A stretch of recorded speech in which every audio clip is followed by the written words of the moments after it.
நம்ம பிட்ச் பண்ண ஆரம்பிப்போம் அப்படின்னு சொல்லிட்டு நான் ஆரம்பித்து நான் வந்து நயன்தாரா மேடத்துக்கு பிட்ச் பண்ணலாம் அப்படின்னு சொல்லிட்டு நான் வந்து அதுக்கான எஃபர்ட் போயிட்டே இருக்கும்போது திடீர்னு ஒரு பெல்லு ஒரு ஃபோன் அடிக்குது. Mister R Kannan. இல்லையா அப்படின்னா, சார் உங்களை அர்ஜென்ட்டாக பார்க்கணும். இல்லை அப்படின்னா வர அப்படின்னாரு. வந்துட்டு என்ன சொன்னார், சார் அல்சிகா டேட்டு எனக்கு கிடச்சிருக்கு. ஆனால் நான் சொன்ன கதை அவங்களுக்கு செட் ஆகலை. அவங்களுக்கு ஒரு கதை தேவைப்படுது. நீங்கள் கதை ஏதாவது ரெடியாக இருக்கா சார் அப்படின்றாரு. என்னடா இது, இப்படி ஒரு கதை அவங்களுக்கு தான் போய் செட் ஆகணுன்றது விதின்ற மாதிரியே இருக்குது எல்லாமே. நான் சொன்னேன், சரி நான் சொல்கிறேன், கதை சொல்கிறேன், நீங்கள் கேட்குறீங்களா அப்படின்னேன். நான் சொன்ன உடனே நான் கதை சொல்லி 15 நிமிஷமே சொல்கிறாரு, சார் சூப்பராக இருக்குது சார், இனிமேல் நீங்கள் எனக்கு சொல்லாதீங்க, நீங்கள் வாங்க அன்சிகாவுக்கு சொல்லுங்கன்றார். நான் அது இன்னும் வர சொல்கிறேன் அப்படின்னு, நான் உனக்கு சொல்கிறேன் நீ போய் சொல்லுப்பா. நான் இல்லை நீங்கள் வாங்கினார். ஸோ நானும் கண்ணன் அவர்களும் பாம்பே போயிட்டு அன்சிகாவுக்கு போகும்போது அன்சிகா என்ன நினச்சாங்க, தயாரிப்பாளர் தனஞ்சன் இதுக்கு வர்றாரு, டைரக்டர் தானே வரணும் அப்படின்னு ஒன்று கண்ணன் சொல்கிறார். அவர் தான் ஸ்க்ரீன்பிளே டைலாக்லாம் சொல்லியிருக்காரு அப்படின்னாரா. அன்சிகா கேட்டாங்க, நீங்கள் கதை சொல்ல போகிறீங்களா? ஆமாம் மேடம் நான் தான் சொல்லுவேன் அப்படின்னு. சொல்லுங்கள் அப்படின்னாங்க. But I have to appreciate her. கிட்டத்தட்ட 2.5 hours I was narrating the story. நான் ஸ்டாப்பாக she was sitting and listening.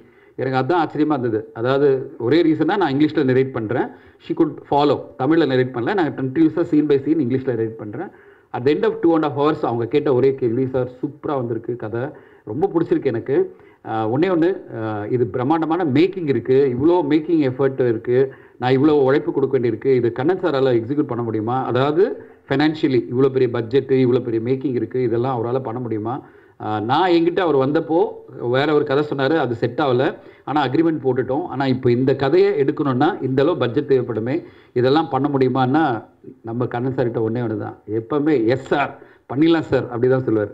அவர் உடனே என்ன சொன்னார் அன்சிகா கிட்ட, நான் பண்ணிடுறேன் மேடம், கவலைப்படாதீங்க, உங்களுக்கு கதை ஓகே தானே அப்படின்னாரு. ஐயோ கதை சூப்பராக இருக்குது, நான் பண்ணிடுறேன் அப்படின்னு சொல்லிட்டு அன்றைக்கி ஆரம்பித்து, அது பிறகு நாங்கள் ஷூட்டிங் ஆரம்பித்தப்போலாம் எக்ஸைட்டிங்.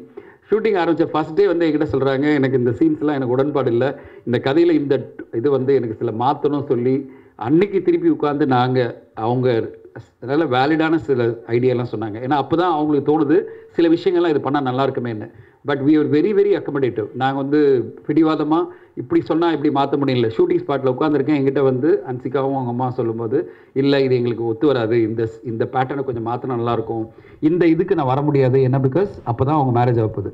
அவர் சொல்கிறாங்க, மேரேஜுக்கு நான் போகிறேன், இப்போ போய் இந்த சீன்லாம் நான் பண்ண முடியாது அப்படின்னு சொன்ன உடனே, சரி மேரேஜுக்கு போகும்போது உங்களால் இந்த சீன்ஸ்லாம் பண்ண முடியாதுல்ல, அப்போ நான் மாற்றுறேன் அப்படின்னு சொல்லிட்டு 1 டேயில் உட்காந்து நானும் சீனையும் உட்காந்துட்டு திருப்பி கிட்டத்தட்ட ஒரு 18-20 சீனை ரீரைட் அவங்களுக்காக. அவங்களுடைய வாழ்க்கையை தடம் மாறும்போது சில விஷயங்கள் பண்ண முடியாது அவங்களால, சரின்னு சொல்லிட்டு அதெல்லாம் மாற்றி அது பிறகு ஒரு பக்கா ஸ்கிரிப்டாக எடுத்து இந்த என்டையர் டீமுக்கு நரேட் பண்ணி, Kannan, cinematographer Balasubramaniam sir, art director Jijo எல்லாம் ஒன்றா உட்காந்து கதையை நான் நரேட் பண்ணேன். ஒரு ப்ரொஃபஷனலாக எப்படி பண்ணணும்னு நினச்சோன்னா, என்டையர் டீம் உட்கார வச்சு சீன் பை சீன் நான் படிச்சுட்டு வந்தேன். இதுதான் சீனு, இதுதான் கதை, ஒரு சீனில் என்னென்ன டயலாக் இருக்கும் அப்படின்னு சொல்லிட்டு ஒரு ப்ரொஃபஷனலாக ஒரு டீமாக ஒரு ஸ்க்ரீன் பிளே ரைட்டர் என்ன பண்ணணுமோ அந்த வேலையை நான் என்னுடைய தரப்புலேருந்து ரொம்ப தெளிவாக டிட்டர்மைண்டாக நான் எல்லாம் பண்ணி அது பிறகு அவங்கள விட்டுட்டேன். அது பிறகு படமாக எப்படி வந்திருக்கு, இந்த ஸ்க்ரீன் பிளே டு ஒரு படம் அப்படின்றது வேறு, அது ஒரு கலை. ஸ்கிரிப்ட் ஸ்க்ரீன் அப்படின்னு சொல்லுவாங்க. நீங்கள் ஸ்கிரிப்டை பிரமாதமாக எழுதினாலும் ஸ்க்ரீன் பிளே என்ன பண்ணாலும் ஸ்க்ரீனில் எப்படி வருதுன்றது ஒரு டைரக்டருடைய கைங்கரியம். அது ஒரு டைரக்டர் எந்த அளவு அதை வந்து டிரான்ஸ்லேட் பண்ணியிருக்காருன்றது நீங்கள் பார்த்து சொல்லணும். கதையாக நீங்கள் பார்த்து சொல்லுங்கள். படமாக பார்க்கும்போது எனக்கு என்னென்னா, பரவாயில்ல நம்ம கதை வந்து இப்படிலாம் எதிர்பார்க்கல, ஏன்னா கண்ணனுக்கு இப்படிலாம் தோணி இருக்குது, நம்ம கதையை வந்து இப்படி மாற்றி பண்ணியிருக்காரு, அது அவருடைய சுதந்திரம். ஏன்னா ஒரு டைரக்டருக்கான ஒரு சுதந்திரத்தை நம்ம வந்து எப்போவுமே விட்டாகணும். என் ஸ்க்ரீன் பிளே இருக்கிற ஒரு ஷாட்டை இப்படி தான் வரணும்னு சொன்னால் அப்போ நான் தான் டைரக்ட் பண்ணணும். ஸோ அது இல்லாமல் நான் கண்ணன்கிட்ட சொன்ன ஒரே விஷயம், இது உன்னுடைய கதைப்பா, நீ கேட்டேன், நான் கொடுத்துட்டேன், இதுக்கு பிறகு நீங்கள் என்ன மாற்றி கொண்டு வரீங்களோ அது உங்களுடைய ஸ்கிரிப்ட் ஸ்க்ரீன் அப்படின்னு சொல்லியிருக்கேன். அது ஸ்க்ரீனில் வரும்போது அது என்ன மாதிரி ஒரு இம்பேக்டோட வருது, அது உங்களுக்கு எப்படியெல்லாம் அப்பீல் ஆகுதுன்றதை நீங்கள் பார்த்து சொல்லணும். நான் வெயிட் பண்ணிகிட்ருக்கேன். ஒரு ஸ்க்ரீன் பிளேவாக தொல்காப்பியன் அவர்கள் ஆசைப்பட்ட அந்த கதையை ஒரு திரை வடிவத்தில் கொண்டு வரதுக்கு என்னாலான முயற்சிகள் எடுத்தது எனக்கு ரொம்ப சந்தோஷம். என் கூட சீனி செல்வராஜ், வாங்க சீனி செல்வராஜ் அடுத்து 2 படம் இப்போ தான் கதை திரைக்கிற வாசனை எழுதியிருக்காரு, அடுத்து அவரே டைரக்ட் பண்ண போகிறாரு. அண்ட் வெரி டேலண்டட் சீனி செல்வராஜ். அண்ட் அவருக்கும் இந்த படம் வந்து முதல் முறையாக ஸ்க்ரீனில் அவர் பேர் வருதுன்றது அவருக்கு சந்தோஷம், டைலாக் ரைட்டராக. ஸோ எனக்கு என்ன சந்தோஷம்னா, நாங்கள் ஒரு பவுண்ட் ஸ்கிரிப்ட் கொண்டு போய் கொடுத்து கண்ணன் அதை வந்து டிரான்ஸ்லேட் பண்ணி ஒரு திரைப்படமாக இன்னைக்கு கொண்டு வந்து அந்த டைட்டில் கூட காந்தாரி நாங்கள் வச்சோம். அவர் வேற ஒரு டைட்டில் சொன்னார். அப்புறம் நான் கண்ணன் கால் பண்ணி சொன்னேன், கண்ணன் இந்த கதைக்கு காந்தாரி தான் நல்லாயிருக்கும் அப்படின்னு சொல்லி நான் சொன்னேன். உடனே அவர் ரொம்ப சூப்பராக இருக்குது சார், பண்ணிடலாம் சார் அப்படின்னாரு. ஸோ அந்தளவு அக்கமடேட்டிவாக நாங்கள் எங்கள் சஜஷன்லாம் எடுத்துக்கிட்டு கண்ணன் இப்போ வந்து ஒரு நல்ல என்ன சொல்கிறது கமர்ஷியலாக பார்த்து கண்டிப்பாக என்டர்டெயின் பண்ணுற ஒரு நல்ல படைப்பாக கண்ணன் கொடுத்துருக்காரு நான் எதிர்பார்க்குறேன். அண்ட் இந்த படத்துக்கு இவ்வளோ குவாலிட்டியாக ஒரு மியூசிக் வந்தது வந்து முத்து கணேஷ், அவங்கள ரொம்ப பாராட்டணும். எனக்கு ரொம்ப படம் பார்த்து முடிக்கும்போது எனக்கு என்ன தோணுச்சுன்னா, இந்த மியூசிக் மூலமாக ஒரு கதையை இவ்வளோ எலிவேட் பண்ண முடியுமா, எலிவேட் பண்ணி சூப்பராக ஒரு மியூசிக்காக ஒவ்வொரு சீன்லையுமே எலிவேட் பண்ணி முத்து கணேஷ் பிரமாதப்படுத்தியிருக்காங்க.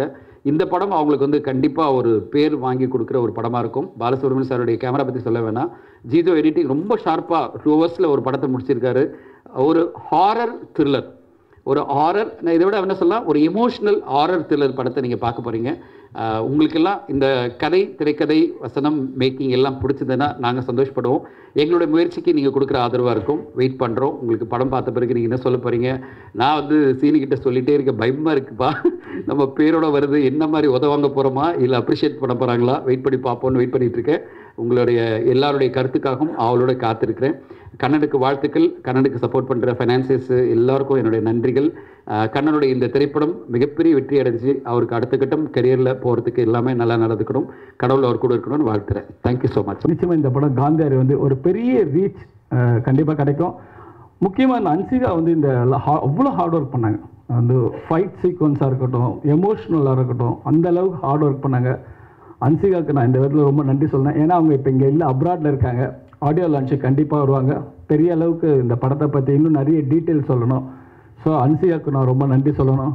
அண்ட் வந்து பிரவீன் சார் சின்ன சப்போர்ட்டாக இருந்தாலும் அந்த படத்தை பற்றி அவ்வளோ அப்ரிஷியேட் பண்ணி சொன்னார், அவருக்கும் நன்றி. முக்கியமாக இந்த கடைசி காலகட்டத்தில் இந்த படத்தை கம்ப்ளீட் பண்ணுறதுக்கு ஒரு சின்ன ஒரு இது தேவைப்படும். அதுதான் பெரிய சப்போர்ட்டாக எனக்கு வந்து ரிஷி, அவர் காசிதன் கடவுள் வந்து ஒரு நல்ல நண்பர், அவர் பெரிய சப்போர்ட் பண்ணார். ஸோ இந்த படத்துக்கு ஒரு கோ டைரக்டர் மாதிரி, ஒரு எக்ஸிக்யூட்டிவ் ப்ரொடியூசர் மாதிரி பக்கத்தில் இருந்து என்ன வேணுமோ எல்லா உதவியும் பண்ணி கொடுத்தாரு. இந்த நேரத்தில் ரிஷிக்கும், அவர் ரவி சாருக்கும், அண்டு ராதா சார், அண்டு எல்லா நண்பர்களுக்கும் நான் நன்றி சொல்கிறேன். கோபி சாருக்கு, பிரதீப், எல்லாருக்கும். அண்டு இந்த படம் இன்னும் நிறைய பேசும். படம் பாருங்கள், நிச்சயமாக எல்லாருக்கும் ரொம்ப பிடிக்கும்.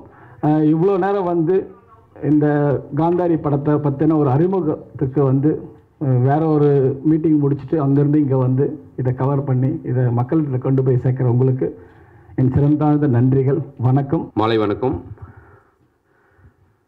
எதிர்பார்க்காத ஒரு மேடை. ஃப்ரெண்டு பிரவீன், 2 பேரும் ஒரே டேட் ஆஃப் பர்த் 1980-31 யதார்த்தமாக சந்திக்க வந்தேன். கண்ணன் வந்து எனக்கு வந்து நான் உதவியாளராக இருக்கும்போது இருந்தே கண்ணன் வந்து என்னுடைய ஃப்ரெண்டு அமல்ராஜுக்கு வந்து கண்ணன் வந்து ரூம்மட்டாக இருந்தார். மணியத்தம் சார்ட்ட அசிஸ்டன்ட் அவுட் பண்ணிகிட்டு இருந்தார். அப்போ இருந்தே அவர் எனக்கு பரிச்சயம். கண்ணனுடைய ஃபில்ம் மேக்கிங் எப்பயுமே வந்து அதை ப்ரெசன்ட் பண்ணுற விதம், அஸ் ஏ ஃபில்ம் மேக்கராக ஒரு கதையை பெட்டராக ஃபில்ம் மேக்கராக ப்ரெசன்ட் பண்ணக்கூடிய ஒரு இயக்குனர். தனஞ்சயன் சார் காம்பினேஷன், கண்டேன் காதலை, யுவன் தந்திரன் 2 படமும் பெரிய வெற்றி. 3வது அவங்களுடைய காம்பினேஷனில் தனஞ்சயன் சாரோடைய ஸ்டோரியில் கண்ணன் சார் டைரக்ட் பண்ணியிருக்காரு. நிச்சயம் இந்த திரைப்படம் மிகப்பெரிய வெற்றி அடையும், ஒரு வித்தியாசமான உணர்வை கொடுக்கும் அப்படிங்கிறது இந்த படத்துடைய டைட்டில் லுக்கிலேயே தெரியுது. அஸ் எ ஃப்ரெண்டாக கண்ணன் நிறைய வெற்றிகளை அடையணும். சினிமாவை ரொம்ப நேசிக்கக்கூடிய ஒரு மனிதர் கண்ணன். சினிமா முழுக்க சினிமாவை தவிர இந்த உலகத்தில் அவருக்கு எதுவுமே தெரியாது. அப்படிப்பட்ட ஒரு சினிமாவை அதிகம் நேசிக்கக்கூடிய ஒரு மனிதர் தனஞ்சயன் சார். ஒரு படி மேலே கண்ணனை விட சினிமா தான் அவருக்கு எல்லாமே. ஸோ அழகாக ஃபாரினில் போயிட்டு ஜம்முன்னு பொண்ணோட இருக்காமல் சினிமா அது வந்து அவருடைய பேஷன். அதுதான் வந்து அவரை வந்து தினமும் இயக்கிட்டு இருக்குது, தினமும் அவரை வந்து சுறுசுறுப்பாகவும் ஓட வச்சிட்ருக்குது. இன்னமும் நிறைய தமிழ் சினிமாவுக்கு நிறைய கதைகள் நீங்கள் கொடுக்கணும். ஏன்னா நான் நிறைய மேடையில் சொல்லியிருக்கேன், இப்போ ஸ்டோரி ரைட்டர்ஸே இல்லாமல் போயிட்டாங்க. ஃபர்ஸ்ட்லாம் பஞ்சு சார் மாதிரி, செல்வராஜ் சார் மாதிரி நிறைய ஸ்டோரி ரைட்டர்ஸ் இருந்தாங்க. ஒரு வருஷத்துக்கு 6 படங்கள் பண்ண இயக்குனர்களாக இருக்காங்க. கண்ணை மூடிட்டு கதையை வாங்கிட்டு போயிட்டே இருப்பாங்க. ஸோ ராஜா சார் சாங் போட்டு கொடுத்துருவாரு. ஸோ அந்த மாதிரி வந்து படம் பண்ண இயக்குனர்கள், அதுக்கு காரணம் ஸ்டோரி ரைட்டர்ஸ்.